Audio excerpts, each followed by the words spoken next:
Hello and welcome to Moderate Fantasy Violence, a podcast about pop culture and the world around it. I'm Alistair. And I'm Nick. And in this episode, we'll be reviewing the third and final season of Jessica Jones, which is also the final season of the Defenderverse TV shows as Marvel and Netflix's partnership comes to an end. Then we'll be asking, who shall mourn the Defenders? That's more of a Silver Age supervillain declaration, really. Who shall mourn the Defenders? Yeah, I should have performed that one a bit more. Anyway, but we'll be asking that in the second half of the show. But before all of that, Nick, do you have something to recommend to our listeners? Yes, possibly something you might have recommended before, actually. But yeah, I finally read the most recent full-length Ben Iranovich Rivers of London book, Lies Sleeping, which came out, I think, last year, or possibly late the year before. So it's been on the old TBR pile for quite a while. But I was finally prompted to read it, partly because I've been in a bit of a reading slump and I wanted something, fun and breezy to pick me back up. And partly because he's just released the next item in the series, a novella called The October Man, and I was trying to avoid going 2 books behind. But yeah, it was quite good. After starting to feel like some of the subplots have been dragging on for a while, they did at least start resolving them impressively here, and some of the soapy stuff took a few fun leaps forward. There was a lot of references to things which were either in the comics or in books that I read so long ago that I've forgotten them. But I do enjoy the way they've built up this massively complex sort of friendly matey mythology around the form of magic in this form of London. Even if I do kind of feel like it might be time for them to start murdering some minor characters, as everyone's starting to feel a bit safe. Yeah, I think we did a whole segment ages ago on the previous novel in the series, The Hanging Tree. And I think we might discuss this one, which came out last year, briefly on the podcast. Yeah, I really like these books. They're a bit of urban fantasy, a really good cast of characters. It's a quite very kind of clever take on magic in sort of modern London. Like the gods of London are the various rivers, the wind through the city. There's a whole mythology based around things like London's history and mythology in the Tube and the various neighbourhoods and things like that. So it's a very sort of rich world that's built up across must be 7 novels now and 2 novellas and series of comics and other things. One of the big selling points, I think, is the sort of, as you say, the richness of the world. The gigantic amount of research that Iranovich has clearly put into both London and police procedure to build up this whole mythology. They're still sort of funny, quite quick reading books. Yeah, there's still definitely a certain sense of likeable glibness, especially from the narrator, the main character, Peter Grant, but he's not glib about, the magic and how it works. And yeah, it's a nice, enjoyable combination. It's one of these things that I'm very surprised has not been somehow adapted for live-action media. It kind of reads like a TV show at times, so I'm always surprised there isn't a TV show. Yeah, there's been rumours for ages that they're going to do a TV version. I assume it's going to happen at some point. I've seen it on lists of TV shows in developments or forthcoming TV speculations on geek culture websites. And obviously, because it's like a police procedural, it would really lend itself to, I don't know, a TV show or something like that. Also, I suppose there's about 7 books. You could do each book in a series over 14 episodes. Probably would be quite well paced. Some of them feel like more sort of monster of the week type stories. But I think it's because the mythology is so developed. I mean, there's lots of, as you say, side stories he's done in short stories and in novellas and in his comics. But it's clearly not that hard to come up with little fun monster of the week threats you could face in a TV show. I think it would be a good, well-balanced thing. I mean, Iranovich has a background in TV writing, doesn't he? Which is one reason why again, as I say, these books kind of read a bit like telly sometimes. Yeah, he wrote for Blake Seven, a classic British sci-fi show, and he wrote for Doctor Who. I think he did quite a lot on Blake Seven, but he did write for Doctor Who. He wrote Remembrance of the Daleks, which was a Sylvester McCoy Daleks adventure, which Doctor Who fans appreciate this piece of trivia. That was the last appearance of the Daleks before the Wilderness Years. After the episodes that Iranovich wrote, the next time the Daleks appeared in Doctor Who was the episode Dalek with Christopher Eccleston. I mean, hardcore Doctor Who fans may have already known that, but I did not. So I think definitely this is surely a transmedia sensation waiting to happen. I don't know what's stopping it. Money, maybe. Or maybe Iranovich is very particular about an adaptation. But considering the level of success these books have had, I mean, these are not, cult hits. These are, at this point, phenomenally successful. I'm sure there have been multiple meetings. Yeah, well, it wouldn't surprise me if it happens at some point. Anyway, that's me. Alistair, what have you been digesting? Well, I watched a really good film recently called What We Do in the Shadows, which is written by, directed and starring Taika Waititi and Jermaine Clement. Taika Waititi, director of Thor Ragnarok, and Jermaine Clement from Flight of the Conchords and a favourite show of this podcast, Legion, in which he cameos in. But yeah, it's a really good, interesting film. It's a mockumentary, a bit Spinal Tap-esque, about these vampires living in a house together in Wellington in New Zealand. And yeah, it's just kind of got really weird, oddball sense of humour in that it's a documentary but about vampires. There's a TV show version that's been done set in America, which I've also been watching. I watched the film and then got stuck into the recent TV series, which is similar premise but slightly different cast of characters. The TV version includes Matt Berry, who is very, very funny, and I'm always on board for something starring Matt Berry. Possibly the TV show is a bit funnier. They are kind of different. I don't know. The film has more of Taika Waititi's sort of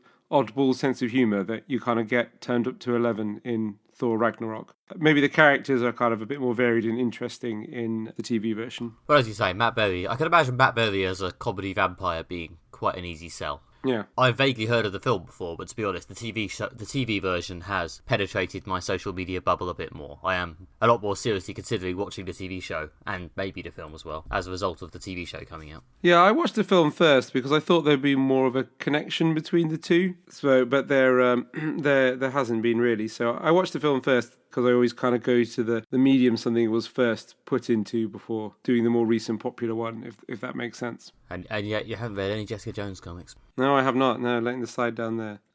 It's because of our grueling release schedule.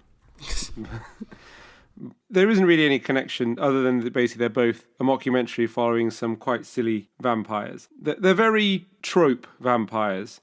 It's like they are very much like all the things you'd expect from a vampire. Like they fly, they turn into bats, they live in a big gothic mansion and dress in a very sort of gothic style. They're invisible in mirrors, they can't go out to daylight, things like that. There's no attempt to, I don't know, do anything interesting with vampires, but they are both like really funny mockumentaries about the idea of like, what if a vampire had to deal with the modern world? Well, if you're doing a comedy version, I don't think you're really there to reinvent the concepts, are you? You're mostly just there to do the concept straight so you can make fun of it. Yeah, exactly. It's kind of like, this is what everyone recognises as a vampire, and here is like the modern world. So there's quite a funny episode in the TV show. There's this kind of ancient vampire has given them the task of conquering the new world. So they decide to take over Staten Island where they live. And they go to the leaders of Staten Island, which is the town council. And it's just funny trying to like these kind of vampires, some of which were kind of medieval warlords, trying to kind of reconcile with the bureaucracy of modern local government. It's just kind of funnily inept to watch. Yeah, no, I enjoy a good mockumentary sitcom. I picked my way through The Office and Parks and Rec in the last few years. So yeah, I should probably watch this next. Yeah, definitely. If you like your mockumentary sitcoms, I'd recommend. Get stuck in with the TV show. I assume maybe because they're different characters and different settings, they could conceivably bring the characters from the film into the TV show if they ever get Jermaine Clements or Taika Waititi to reprise their roles. I guess in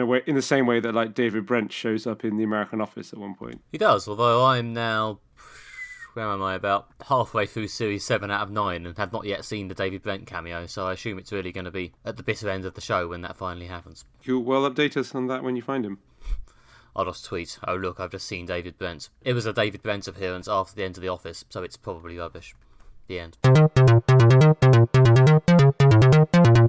Okay, and now for this episode's meaty dinner, we're going to discuss Jessica Jones Season 3. This is the final season for the noir superhero show, the last one standing from the Marvel Netflix Defenderverse thing, but we'll be discussing the death of the whole franchise a bit later. For now, this is a chance for Jessica Jones to redeem itself after a second season which, depending who you ask, was either rubbish or just boringly alright, which either way came as a bit of a disappointment considering that Season 1 is widely considered to be probably one of the best of this whole enterprise, certainly among the top 2 anyway. Yeah, probably the best for me. In this final season, they're getting back a little bit back to basics in the sort of crime genre as Jessica Jones goes toe-to-toe with a serial killer. Oh, by the by, it'll probably be quite hard to discuss this in detail without at least somewhat spoiling the direction of the plot. So, if you are one of the few people who still cares about Jessica Jones and you haven't seen it, maybe don't listen to this, or at least, you'll have to tune out quite early. Anyway, yeah, Alistair, was this any good? Similar to X-Men Dark Phoenix, which we reviewed in the previous episode of this podcast, Jessica Jones is like the latest installment in a long-running franchise. The previous installment, Jessica Jones Series 2, wasn't very good, and yeah, obviously X-Men Apocalypse was pretty terrible. X-Men Dark Phoenix wasn't a huge improvement on X-Men Apocalypse, but to be slightly different, yeah, Jessica Jones, I think, was an improvement on Jessica Jones Series 2. It was a bit better. I enjoyed it more. I mean, it is setting the bar quite low to say that this third series was better than the second series, because I didn't really like the second series. It was quite bad. But yeah, this was better. I thought the plot was a bit more engaging. It still suffered from the usual Netflix bit that like possibly could have been a bit tighter. It was a bit slow in the middle, but the beginning and especially the ending had some real tension. There was some good plot line involving Jess and Trisha's relationship, which we'll probably do spoilers on fairly soon, but I'll just say for now that I thought that was quite good. There was some good tension. The baddie was an improvement in the previous series. And when it ended, I did feel a bit like, that's the end of Jessica Jones, the end of the Defenderverse. I felt moved at the end. So yeah, it wasn't great, but it was certainly an improvement, and it wasn't as bad as I thought it might have been, so that was all right, I guess. Yeah, I'll probably go at least a notch higher on the positivity scale, because I thought it was pretty decent, possibly low-end good. It was definitely not among the most boring or terrible Netflix shows. Yeah, the plot more or less ticks along with right. To be honest, it might have actually challenged for a slightly higher placing, if not for the fact that I thought the serial killer villain story didn't entirely work, to be honest. I thought, for reasons I'll go into later, partly for spoilers, partly just to avoid bogging this down, I thought that ended up coming across as a bit half-assed. But I thought the actual central relationship stuff between Jess and Trish, and even the Jerry Hogarth storyline, which, to be honest, I think I found her story last season pretty annoying. I mean, I found a lot of the previous season a bit annoying, but the Jerry Hogarth stuff in particular really was just kind of there. But this season, no, I've actually found her stuff quite compelling. Admittedly, poor Malcolm had a bit of a boring storyline, but you can't win them all. But yeah, as a resolution to Jessica Jones, it feels a lot better and a lot more in keeping with the general Jones tones than Season 2 did. It even uses the ending of Season 2 in a way that makes me feel still not amazing about it, but a bit better. Like, at the end of Season 2, Trish betrays Jessica to get superpowers and also kills her mum, which, between those two things, the relationship has been challenged.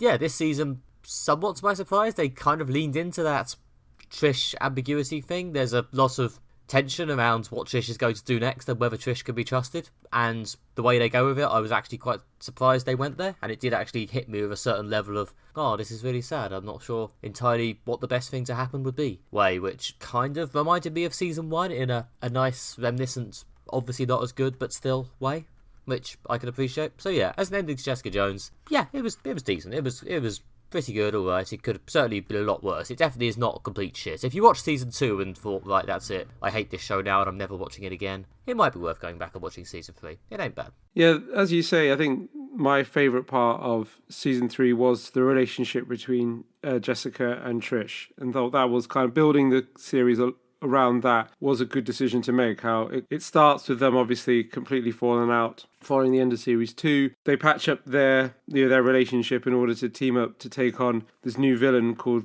Salinger, who's a serial killer. Possibly they bury the hatchet quite quickly, I suppose, but I guess the show needs to move on and kind of get to the core plot. Yeah, that's quite good. And then obviously the end, the Trish character has quite an interesting arc when she sort of starts out as a sort of very naive, sort of wide-eyed new superhero, and then kind of goes in a journey to become a hero, and then ultimately, this is the point, we must probably going to lean into the spoilers. Yeah, at this point, I think we've both given our broad opinions, so yeah, sorry, here come the spoilers. Yeah, so she becomes a villain. She crosses one of the Batman red lines and starts killing criminals, even though they're bad people, but you're not supposed to, beat them to death in an alley. And then ultimately, Jessica has to take her down, which was an interesting arc for the overall series. And the fact that they're sort of adopted siblings have raised together, they've had this difficult but sort of very well developed relationship that's been built up over these 3 series actually meant that by the end I was generally really felt for Jessica's anguish when she's like, Patricia's my sister, but also she's completely off the hook and is now killing people with very little evidence that they've really done anything wrong. So yeah, that was a good arc, and that was sort of a solid foundation for this third series. Well, yeah, I think they've correctly identified that once you've got rid of the Kilgrave storyline, one of the big things that works in Jessica Jones, back in Season 1 when it was good, is the relationship between her and Trish. So yeah, if you're going to hang the final season on something, it's a good thing to hang. It kind of, because I'm a sad cynic who's watched too much TV, when they had Trish somewhat betray Jessica at the end of Season 2, because although Trish did a bit of a betrayal, but you could sort of see her point, so I sort of assume maybe they'd just have them reconcile eventually. I liked the way they fainted towards that and then went towards, actually, no, it's going way far in the opposite direction, in a way that didn't feel cheap, but did feel like a decent earned twist. Again, to spoil a major plot point, they killed off Jessica and Trish's mum, which will send you a bit strange, especially if you're already maybe a little bit prone to outbursts of violence. Yeah, and again, like, even though the mum is a very complex character, one of the main themes in the first series is that all the characters are recovering from one form of abuse or another, or are in some way involved in abusive relationships. With Trish, it's the fact that her mother was sort of was quite abusive. So, and the mother is also quite self-serving character, but she's also quite complex. She clearly does love her daughter and also her adopted daughter. So when the mother dies, I did actually generally feel like that's quite sad, even though you feel like, well, she's not a particularly nice person and she's definitely flawed, but she's not evil and she didn't deserve to be like sort of cut up by a serial killer. So yeah, they managed to hit that strong emotional beat, and the episode after that about the funeral and kind of flashing back to Trish's childhood fleshed out the character a lot more and was actually quite a good sort of rich bit of storytelling. I mean, I do kind of feel that we're grading this series on a curve quite heavily in that,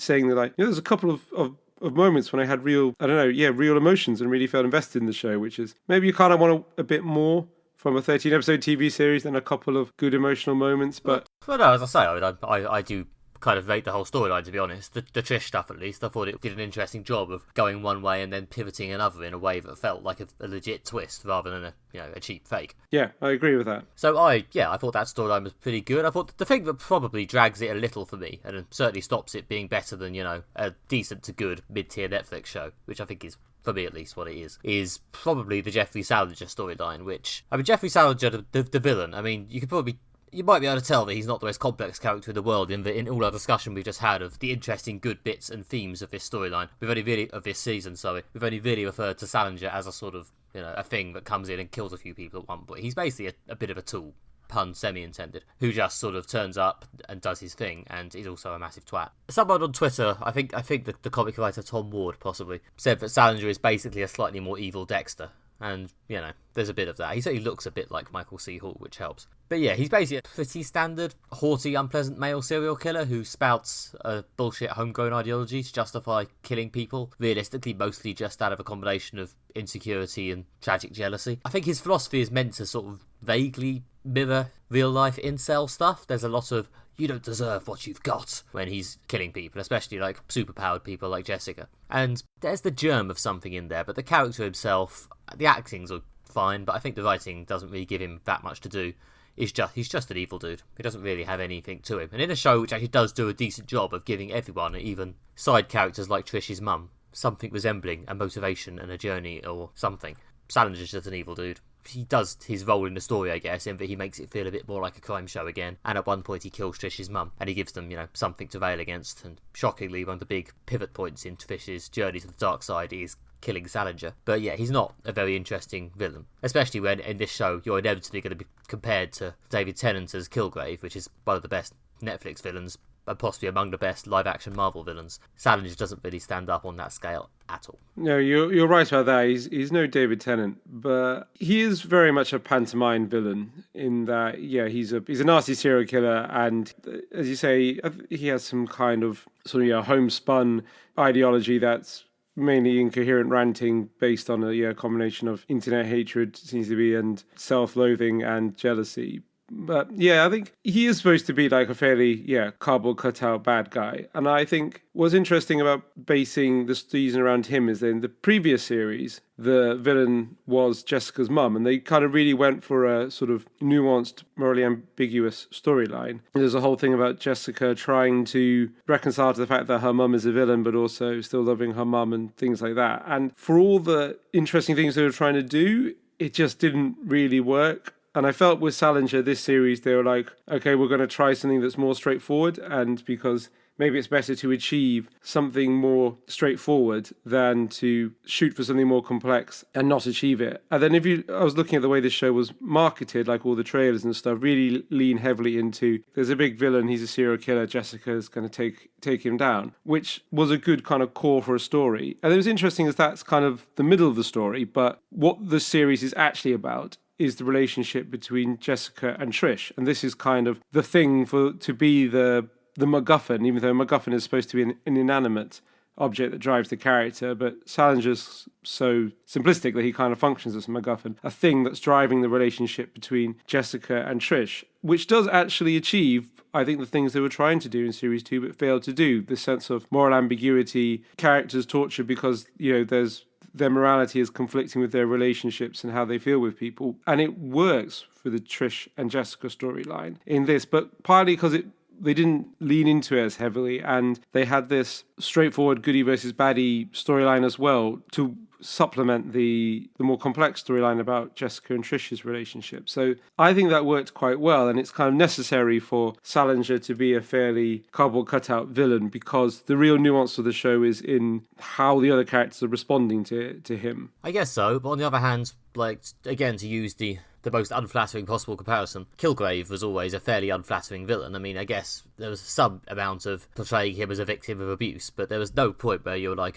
maybe he's a nice guy after all, or maybe he doesn't deserve this. He was always a bit of a massive dick, and yet he was still more interesting. Kilgrave is a richer character, and like I say, we're very much grading this series on a curve. I think, I'm not saying what they did is the best way it could have done. Yeah, certainly, if they'd done a villain like Kilgrave, because Kilgrave was a more rich, complex character, they had something quite interesting with the fact that, because his superpower is his voice and anyone can do what he says, but also he's David Tennant, he's very charming. They obviously always had him meticulously tailored.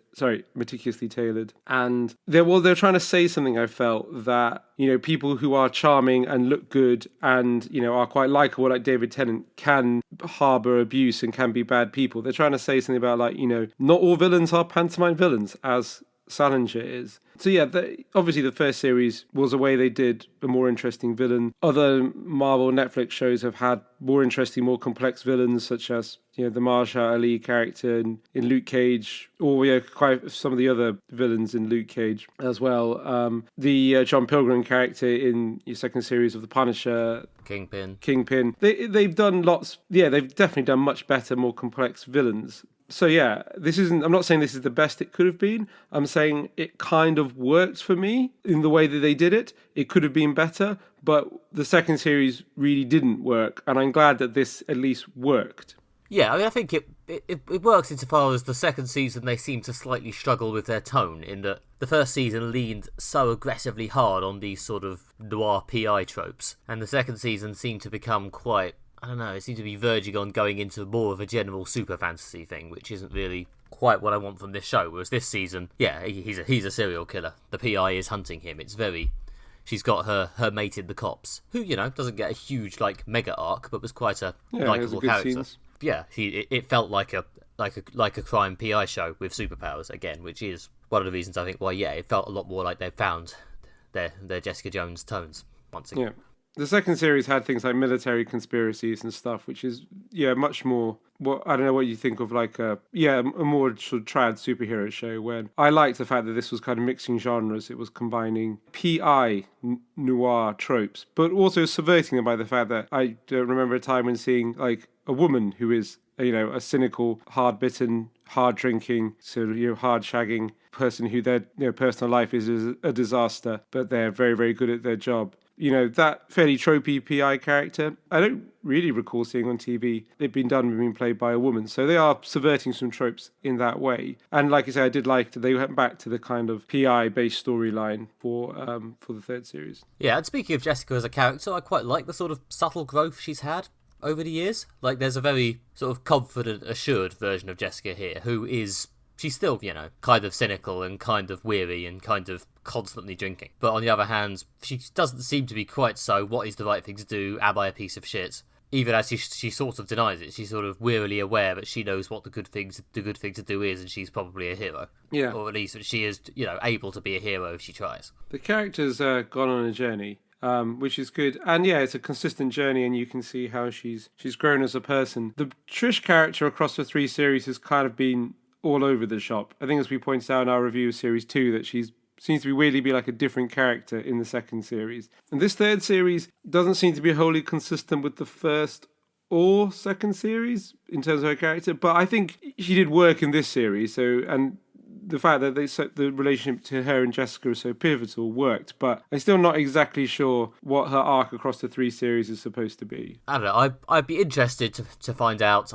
We may never. I don't think there's a huge amount of literature available on this because, to be honest, not that many people seem to care that much about its aired. But I'd be interested to hear to what extent that the knowledge that the show and the whole franchise was ending played a role in the writing of this. Like, the ending felt like an ending, like possibly the most of any of the Netflix shows whose final seasons we've seen. And, there are 5 now. 6 if you count the Defenders, but I don't. The ending felt like an ending. It felt like they knew they were not coming back. I think that probably played a role. Like, part of me would be surprised to hear that they'd actually intended to do this whole Jessica and Trish get back together and then she goes evil arc over 2 seasons rather than 1. But on the other hand, if there's one thing that isn't necessarily going to kill these Netflix shows, it's hurrying the fuck up. So, If anything, I think the fact that they maybe had to compress their storytelling a bit, if that happened, probably helped. Yeah, I think if they'd done this over 2 series, it would have been very slow. Unless they really came with loads of other stuff for this series. But that would have just been involved padding out subplots. I mean, to be honest, I didn't need more of Malcolm screwing up his personal life for seemingly no reason. I know, I get he becomes Hogarth's sort of fixer and he doesn't like it because he has to do some morally ambiguous things, but still wasn't quite sure why he self-destructs his entire life over this. I mean, I don't know, considering how good a character Malcolm was in the first series, I kind of feel like he has all very much just been there since. I started off kind of interested in his newfound sort of moral flexibility, and I like where they eventually got with him, but the space between the two felt a bit, I guess they've got to give you something to do. But yeah, I mean, I don't know, maybe if they'd not been cramming a lot of story into this season, they might have had time to do more development on Salinger, I don't know. But as I say, if anything, it probably helped. I mean, there was a bit of the standard Netflix slow patch in the middle. There was a bit of sort of an episode or 2 maybe where they were kind of running and chasing around after Salinger, which felt a bit, could you not just tell us this happened? But as pacing goes, I've seen worse, again, possibly because they were rushing to get to their finish. Yeah, there were a few episodes that I felt really like, again, the classic couple could have been cut. They did this thing at the beginning and then at the end. It's actually a sort of a fairly common trope of premium TV shows that probably should be shorter, which is they basically show you events you've already seen but from another character's point of view, which is almost always a waste of time. So like you get the first episode, the first episode was quite good, considering my expectations going into this was really low. The first episode I quite enjoyed. The second episode is the first episode again, but from Trisha's point of view, which was not necessary. Again, they do it later on. I think it's like the 9th and 10th episode, or possibly 10th and 11th, are the same events, first from Jessica's point of view, then from Trisha's point of view. They do this in loads of shows, and I find it really irritating. Like, one obvious example was, again, the criminally slow-paced first series of American Gods, in which they do about the first 4 episodes, and then you get one episode that's the same plot line, but from the main character's girlfriend's point of view, which dramatizes stuff that you know that happened from the first 4 episodes. I mean, it's just pointless padding. So yeah, there was a fair amount of pointless padding in this series, but I guess, again, as we said before, it's not unusual for a Marvel Netflix show for us to say, yeah, could have been maybe 2 to 3 episodes shorter. I quite liked the second Trish perspective episode. The first one was maybe a bit, didn't entirely need to see this, but the second one I thought was a nice way of executing the sort of twist, the way they sort of kept her off screen so they could have her sort of going evil at the end of the previous one, and then, well, not evil, but reveal that she's been murdering people, and then go back and explain it in the next one. I was actually interested in seeing what happened in that one. Yeah, and Hogarth had a decent arc, and I quite like the fact that she's trying to build up to a grand epitaph to her life or something like that, because obviously she's dying. But I do like the fact that despite her controlling, calculating, and cold nature, everything she tries to do just makes things worse. So yeah, you end up feeling quite sad for her, but also feeling you kind of entirely have yourself to blame, though. Yeah, I thought that was a nice storyline. It didn't go too sentimental on the character. You could see why she's doing these things, and they are all in character for Jerry Hogarth as seen in the preceding 2 seasons, because she is kind of a piece of shit. But yeah, it felt genuine and sincerely motivated, and it had a nice sort of sad but not crushing ending. I did wonder at the very end, when everything, as you say, really just falls apart for her, are they actually going to end the show by having her kill herself? Would that be too grim? They did not do that, because that probably would be slightly too grim. Even though I do occasionally wonder if the final shot was meant to imply that she was about to. But they probably sensibly did not actually bother making it explicit. Well, I like the fact they left it up to the audiences to decide or to imagine what happens next. But yeah, the overall ending, actually, again, I did feel moved by the ending. Trish gets taken to the raft, the big prison that's from that turns up at the end of Captain America Civil War, I think. The one that's just a big cylinder in the sea. Yeah. Yeah. The idea that super people don't seem to have any human rights, so that without trial or any due process, they can be patched off to a prison that's completely off the grid. So something quite chillingly totalitarian about that, but we won't go into that. But yeah, the Jessica, turns Trish in and watches as she's taken off to the raft to assume to a life of solitary confinement and probably brutal medical experiments. So that's quite a dark, sad ending to the whole thing, which generally made me feel like, wow, I felt moved by that. I felt that I get the emotional resonance of this. Yeah, I was kind of expecting a slightly more Disneyfied ending, to be honest, perhaps because Daredevil kind of went for one. Not as, the ending of Daredevil was definitely not sunshine, lollipops and rainbows, but it was reasonably hopeful, whereas this had a slight upturn at the end, but was otherwise very, very noir. People got what they deserved, even if it was a bit sad. Yeah. Which, fair enough. As I say, it felt like they'd really found their noir tone again by then. I can respect that. So yeah, Jessica Jones Season 3. I think I liked it a bit more than Alistair did. I'm fairly happy with it as an ending, even if I could pick holes in the villain all day long.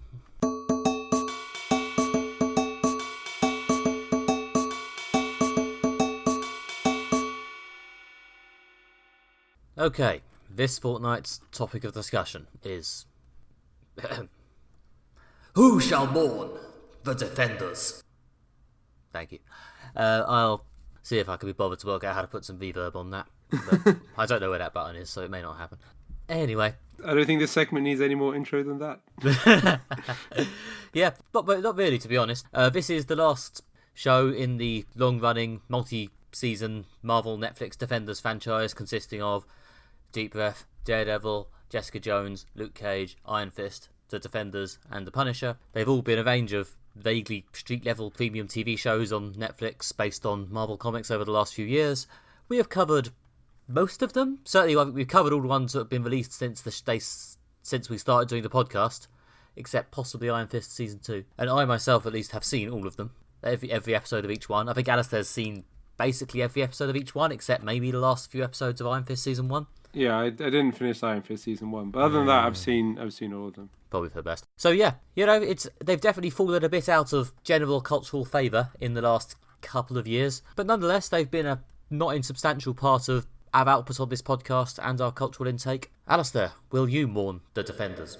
Yeah, actually, I think I will, overall. I always look forward to Defender shows, and I'm always excited when they announce each year their raft of what they're releasing the next year, and I always look forward to them when they're coming out. It's hit and miss, but then again, like a lot of film or TV franchises or shows or shared universe shows, I don't know if there are there any other? Oh yeah, there's the Flash Arrow continuum. Anyway, yeah, it's hit and miss like these things are, but overall I think the quality's been quite high. Certainly it's given us lots of interesting things to talk about. There's been some great series along the way. First series with Jessica Jones, which we talked about in the first half of this episode. Luke Cage Season 1, well, at least the first half of it was really good when they had the good luck to get Mahershala Ali to appear before he won an Oscar and became too famous probably to do Netflix TV shows. Punisher Season 1, very good. Daredevil Season 3. Some of the better ones were some of the earlier ones, like especially when they started with Daredevil and we were like, wow, this is good compared to the Ben Affleck Daredevil. So yeah, maybe they're onto something here. Jessica Jones Season 1 was like, wow, this is phenomenal. Based on these two data points, the upward trajectory of this show is going to be phenomenal. Then Luke Cage Series 1, I like it, but then, the sort of, I don't know, the wheels started to come off around the time of, like, Iron Fist Season 1. But I always hoped they could recapture the glory days of, some of that, when it really was, like, kind of almost, like, king of the premium TV with, first series of Jessica Jones, early Luke Cage. There was a real sense they were doing something that was really good and interesting, had some real integrity. So for that, I will mourn them. There's a part of me that almost mourns what they could have been rather than what they actually ended up being. But yeah, I will be sad that they're not doing this because, it does combine two of my favourite things, premium telly and street-level superheroics, in a way that I don't know if we'll see much more of. None of the Arrowverse shows do anything like this, really. I think I don't know. I think over the years they've definitely made it harder and harder to fully invest in loving them because they've definitely become sadly a bit too famous for low production values, slightly slack pacing, and the incredibly crap hand storyline. Like, I listen to a lot, seriously, of geeky pop culture, vaguely comic slanted podcasts, and even they barely cover these exist anymore. Since sometime around Luke Cage, Iron Fist, Defenders, the general geekosphere's loss of interest in these shows has been quite precipitous. Which is a shame, as though that was definitely the low point, the squelching nadir of this entire enterprise. I do think that they've picked it up at least a little since then. Like, the last season of each of these shows have been at least watchably okay. They haven't all been the best. I mean, Punisher Season 2 definitely wasn't as good as Season 1, etc. But yeah, I think there's been signs they could have picked things up, but I think sadly the low point was so very low that it made it quite hard for them to come back from it, which is kind of a shame. I think their fatal mistake was relying too much on the Hand. Without wanting to repeat ourselves too much, as regular listeners will be very familiar with our opinions on the Hand, that the shadowy group of ancient ninja sort of people who have some kind of nefarious, evil, but quite ill-defined scheme, possibly involving some kind of world domination, was not a particularly good or interesting villain, and they didn't find a particularly good or interesting take on it. And it kind of subverted the whole thing I liked about it, which is street-level superheroes. Luke Cage is a bulletproof man who has to deal with the cops being a sort of a local legend and fighting gangsters. Jessica Jones tracks down serial killers. Daredevil deals with gangsters. The Punisher is an urban vigilante, a gunny Batman. Ancient evil supervillains really didn't work well with it. The storyline was quite uninspired. I still to this day have no idea what the Black Sky was supposed to be, and I watched every episode of that show and I still don't really get what that was all about. So yeah, the Hand is basically where they managed to ruin it. I can see how they got there in the writings room, I think, in that, they wanted some sort of unifying threat for the Defenders to face. Daredevil has, in the comics, a certain history with the Hand, because they were the people who trained his mentor Stick. Iron Fist is a dude who does martial arts, so therefore you can sort of tie his origin into the Hand if you want. It isn't, I think, in the comics really, but you can. And then the other two are also there. Yeah, I can see how you got there if you desperately want some sort of bigger threat for them to face, but I think it was a pretty big mistake. Maybe their mistake was putting Iron Fist in there at all, to be honest. I mean, even before you get to the point of the show wasn't very good. Like, one of the reasons why the show wasn't very good was because it's quite hard to make an Iron Fist show in this framework they're making these shows in. Like, a lot of Iron Fist comics are quite sort of high budget, high fantasy weird. He punches a lot of dragons. And I don't think the dragon even turned up at any exactly. point. I was always waiting to see the dragon and also laugh at how comically bad the special effects would have been. They saw you coming. He punches a lot of dragons. He goes to a lot of mysterious mythical cities and punches their mascots as well. He fights a lot of glowing champions on flying magical platforms on the astral plane. Does he fight people on top of mountains? Very frequently, yes. He's a very elevated martial artsy character a lot of the time, and try to make a show which A, fits the tone of the other Defenderverse shows, which do actually have quite a coherent tone, and B, doesn't look like shit. Proved to be a bit of a challenge, I think, and one that did just produce both a quite incoherent Iron Fist show and lead them down this route of, well, Daredevil and Iron Fist could both be connected to the Hand. Let's do the Hand. Then they've just fucked themselves. With the benefit of hindsight, and also with, I guess, not having to deal with the higher-ups at Disney, who I guess might have had decided the way this is going to go. But yeah, with the benefit of hindsight, the big villain from linking the four together should have been the Kingpin. He's a big gangster. He's tied into all aspects of New York society through his gangster activities and his sort of corrupt business dealing and his construction company and things like that. I can believe that he could be involved in a plotline involving all of those characters, in that his criminal empire would touch on all of their worlds. I mean, it just should have been the Kingpin, but I guess they felt, I don't know, for whatever reason they felt they didn't want to do that. Yeah, I certainly should have been something gangstery. You could have done the Kingpin. You could probably have done the Kingpin in a way that somehow set up doing their Born Again adaptation in season 3 of Daredevil, but they chose not to do that. And I don't know to what extent the fact that the Defenders was kind of mediocre. I think it might have been a bit of one of the nails in the coffin, but I think Iron Fist being a bit of a high-profile failure and general point of mockery probably played just as big a part. Especially as Iron Fist was just before the Defenders. Yeah, it was a bit of a bad run, all told. I mean, I will mourn the castings a little. As I've said before when we've reviewed these, all these leads, except Finn Jones, I think, were quite well cast and did a lot to inhabit the characters. I kind of especially hope they find a way to keep John Bernthal as the Punisher somehow. Yeah. A lot of the others are good. I think Kristen Ritter is very good as Jessica Jones, and I think Charlie Cox doesn't get the respect he deserves for his work as Daredevil. And Mike Colter, obviously, who also has a lot of presence. He has a cameo in Jessica Jones season 3, which is very fun. Yeah, that was good. That was nice, that bit. Yeah, I must admit, if I could keep only one of them playing the part in future things, it may well be John Bernthal, as I think he really found that character. That was a great Punisher performance. And he was excellent in Series 2 of Daredevil when they introduced the Punisher as a character. Yeah, I think the slightly duff run of Iron Fist, series 1 leading into Defenders was kind of where it really did kind of sort of fall apart, which is a shame because that's when it should have been at its strongest. So I remember being quite unimpressed by Captain America, the First Avenger, and thinking, like, this is a bad sign. Like, wasn't that taken with the first Thor, then Captain America, First Avenger? I thought, like, they've really probably bitten off more they can chew here. This Avengers film was going to be just such a horrible mashup.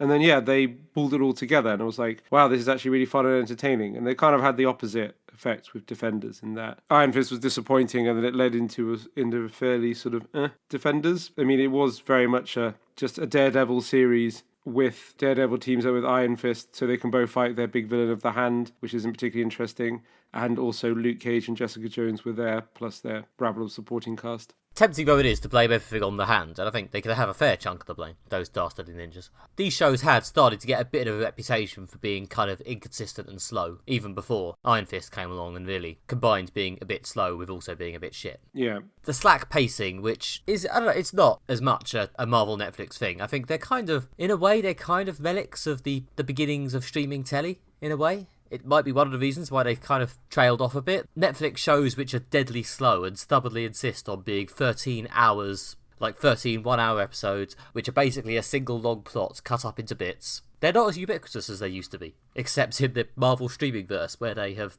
slightly unwisely, I think, stuck to it, except that one season of Iron Fist, which, not coincidentally, I think benefited a lot from being shorter. Yeah, definitely. The pacing has been a thing we've complained about pretty much every time we review one of these. You always feel they could have been shorter and things like that. Apart from, like, yeah, the Imperial Heights of Jessica Jones season 1, which probably was one of the few that felt like it did something with each of its 13 episodes. Yeah, the pacing has been something of a problem, and there were signs of it faltering early on. The second half of the first season of Luke Cage wasn't great. There was the problem of, they had Mahershala Ali, who was phenomenal. Like I say, him acting opposite Mike Colter was a dream to watch. And they had the bad luck or terrible writing to kill off Mahershala Ali and replace him with a different villain for the second half of the series who just wasn't as good. Oh, the weird starey dude. Yeah. He was quite bad. I quite liked Bushmaster in season 2. But they pulled it back. The second half had a villain problem which makes Jeffrey Salinger look fine. Yeah. He was a bit dull, but he didn't, ruin every scene he was in quite the same way. There wasn't good stuff in Luke Cage as well as, obviously, Mahershala Ali. I always thought that the Mariah character, the sort of morally ambiguous councilwoman who's also connected to crime, was a good character, and she had this, again, interesting backstory, a woman of colour striving to succeed in a man's world. So there was something, she's driven, but also very, very morally compromised. There was some substance to that character that I really liked. Yeah, there was something very unique feeling about Luke Cage. It definitely had a flavour of its own, which some of these shows sometimes feel a bit generic. Sorry, Defenderverse. But Luke Cage always at least felt distinct, which I did appreciate, and it was a shame they couldn't get that third season. It had a really good style. Like, there was something about the way, like, the opening credits, just how they had all, like, the kind of photography of, like, Harlem and, images projected onto Luke Cage's body, which just really sort of summed up the kind of the feel of the show. It had a phenomenal soundtrack. I mean, a lot of the show, especially the first series, takes place in this very exclusive nightclub. They made the clever decision of getting actual recording artists in to do actual songs. I mean, I think the Luke Cage season 1 actually released a vinyl of the soundtrack because it was there was high enough quality and there was enough buzz on the internet. I guess suggested people want it. There was a phenomenal amount of art and literary references, especially the first season. Luke Cage was always reading like James Baldwin and things like that. Writers related to Harlem and stuff. Someone again gathered together a list of all the kind of books that Luke Cage is reading and discussing to form. There's a website somewhere that has the Luke Cage reading list. And they really located that show, I felt, in Harlem as a place, but not only as a place in the blocks in New York where Harlem is, but like the sense of Harlem and its place in like kind of the history of African American culture and its sort of identity, the fact that it's poor, but also it's got this vibrant history of like art and writing and music. And like they really brought that out in the show, which is something I really like to sink my teeth into. Yeah, I think that first season of Luke Cage might have been the last time that one of these launching really felt like an event. It felt like everyone was sort of on board and caring. Yeah. By everyone, I guess I just mean my Twitter feed, to be honest. That was probably the last time, but it really felt like a wider cross-section of people than just the geeky podcast crew were caring about it. And now, of course, we've reached a stage where even they barely care. Except for us, the geekiest and therefore best podcast. Yeah. Like, seriously, a podcast that is now finished, but we recommended a lot. They cover like a much broader range of pop culture than just geeky pop culture. They covered like the first series of Luke Cage and the first series of Jessica Jones, and I think they didn't cover any more after that. Yeah, I mean, we've talked a lot about, the project as if it was mercy killed for quality control reasons, but of course, in reality, a lot of this is due to the ongoing streaming wars and what appears to basically be a corporate divorce between Marvel and Netflix. Yeah, that's what's done it for them. And also, which is a shame, because actually, I feel they were moving on to better things, much like, Jessica was, in her sort of road to recovery. They got out of their abusive relationship with the Hand, and they were actually, realizing they were getting back to doing some decent stuff, like season 3 of Daredevil. We gave it a very positive review on this show, and it did some really interesting stuff, and kind of getting back to what we like about Daredevil and not having the Hand in it. Jessica Jones season 3, yep, you've just heard the review, so I'll leave you to draw your own conclusions on how we think that was better. But yeah, Punisher also was going in a good direction. And Luke Cage season 2 ended on an interesting interesting point with him becoming the mob boss of Harlem. Yeah, both Luke Cage and Iron Fist ended on cliffhangers I would have kind of liked to see continued. The Iron Fist one, as we said before, is totally mad. I assume in season 3 they were going to go full mythical dragon fighting. I think I don't know, probably they'd have done like one episode of that and then just gone back to him hanging around in New York, but I'd have been here for it still. Yeah. I could appreciate them finally locating what people want from Iron Fist, which is weird glowing imagery. Magical guns. Weird, something a little bit elevated and weird, rather than insisting on just having it be about people talking in rooms. You've got to at some point realise that not every show can be communicated through the medium of people talking in rooms. Especially if the show with the central premise is the guy has a magical fist. Yeah. I mean, what's he going to do? Like, sign paperwork really, really well? I mean, the entire first season was about fucking corporate backstabbing. That's basically what he did do. I mean, I've watched TV shows where the plot is, a long-lost child returns to a rich family and all the secrets are unveiled and drama ensues. It's a premise for a TV show, I suppose. But it seems it's a weird thing to do when it's meant to be a martial arts show. About a dude with a magical fist, yeah. Yeah, anyway, yeah, I mean, I'd be interested to see the universe where the shows hadn't fallen out of critical favour to the same extent that they have, and then the Marvel-Netflix divorce happened, or Disney Plus started to happen. Would Marvel-Netflix have found some way to keep them going for the kudos, or would they have still just massacred the whole room anyway? I don't know. It's a shame. I wouldn't say the shows were cut down in their prime, but they were perhaps unfairly cut down when they were on an upward trajectory after a low point. It seems a bit harsh for them to be all cancelled at the point when they actually have probably hopefully put the worst bits behind them. Yeah, I mean, I know a lot of these premium shows don't tend to go much beyond 5-6 seasons anyway, so, for some of them, maybe we didn't even miss out on that many years, but yeah, certainly the ones that ended on cliffhangers, I felt it was a bit sort of, oh, come on, at least do a 2-hour resolution or something. But it turns out the corporations care not for emotional resolution. I'm disappointed we didn't get that third season of Luke Cage, but I guess you gotta live with it, but yeah. So there you go, we do at least more than the third season of Luke Cage. Yeah, and, it would probably be going a bit far to say that Disney Plus, the home of future television-based Marvel content, it would be going far to say they've got some big shoes to fill, but they've got some medium shoes to fill. It's a shame that I felt the Defenderverse, even if it didn't always work due to all the things we've just said, it did at least feel like it was doing something distinct to what the Marvel Cinematic Universe is doing. And I hope the TV shows on Disney Plus are going to take their opportunity of being off on their own and having a bit more space to actually try and do something interesting, rather than just go, well, here's more vaguely MCU-esque content. Because the Defenderverse, again, quality issues aside, was at least doing something distinct. Yeah, it was. It was its own thing, and I enjoyed it. So I will mourn its passing, but I guess on to the next thing. Whatever, with the Vision TV show. WandaVision. That's going to be good, right? It sounds like it could at least be interesting and weird, but I honestly don't know. That's all we have time for. If you have enjoyed this episode of Moderate Fantasy Violence, then please subscribe in Apple Podcasts or your podcatcher of choice. While you're there, please leave us a review, as it helps other people find out about the show. You can also visit our website, moderatefantasyviolence.com, where you can listen to other episodes of the podcast, bonus audio clips under the name Excessive Fantasy Violence, and short written pieces by Nick and myself. And if you want to consume even more small chunks of content, you can go to Twitter and follow us as at MFE Podcast, or go to Facebook and search for our name and our logo should pop up, and then you can hear when the new episodes come out and maybe occasionally catch our opinions on the pop culture.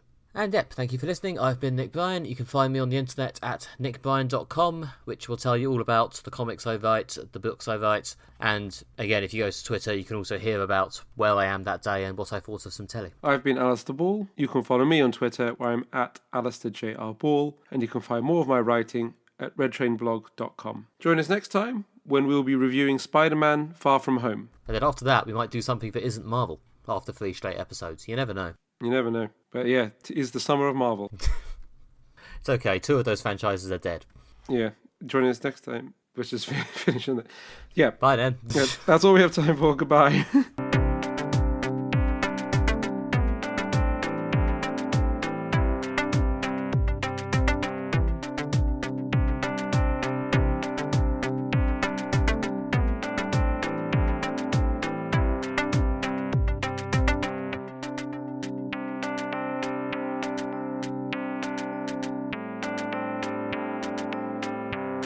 Okay, and that was the wake for the Defenders. Let's all now go back to Luke Cage's bar and do shots till we vom. Have some, drink a whole bottle of bourbon with Jessica Jones. She'd probably have most of the bottle. And then go and have a chat with Iron Fist. No one likes Iron Fist, that's not happening. He's cool now, he's got a hat.